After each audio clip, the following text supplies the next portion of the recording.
Ditëve të fundit janë zhvilluar aktivitete të shumta në kuadër të Federatës së Karates së Maqedonisë së Veriut, por edhe gara ndërkombëtare ku kanë marrë pjesë edhe garues të klubit të karates Fati të Tetovës, që drejtohet nga mjeshtri Arlind Huseini, i cili njëherët është edhe drejtor sportiv në Federatën e Karates. Në një prononcim për aktivitetet e këtij sporti dhe aktivitetet e klubit të karates, Huseini tha se gjatë kësaj periudhe është mbajtur kampionati shtetëror, ku ekipi i tij është të prezantuar me garuesen Edona Ziberi, e cila është konfirmuar si kampione e vendit, ndërsa klubi i karates Fati ka marrë pjesë edhe në turneun tradicional Ulqini Open 2025. Këtë diell, po ashtu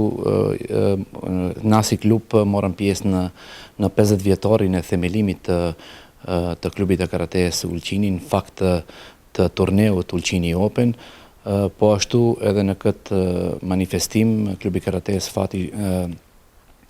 u pasurua me 3 medalje të arta, Erdona Ziberi,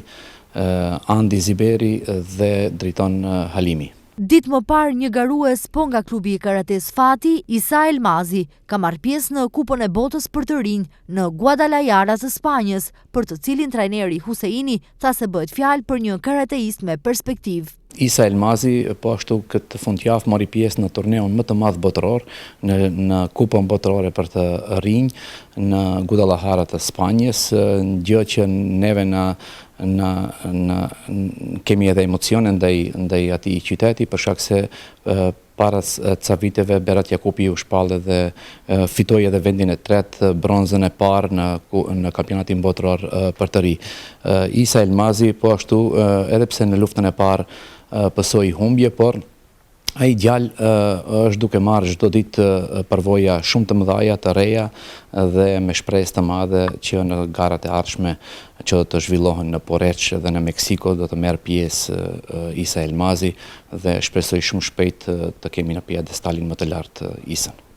Aktivitetet e reprezentacionit të karates gjithsesi se do të vazhdojnë me përgatitje për garat e radhës ndërkombëtare, siç është rasti me kampionatin evropian për senior. Kampionati evropian për senior do të zhvillohet në fillim të muajit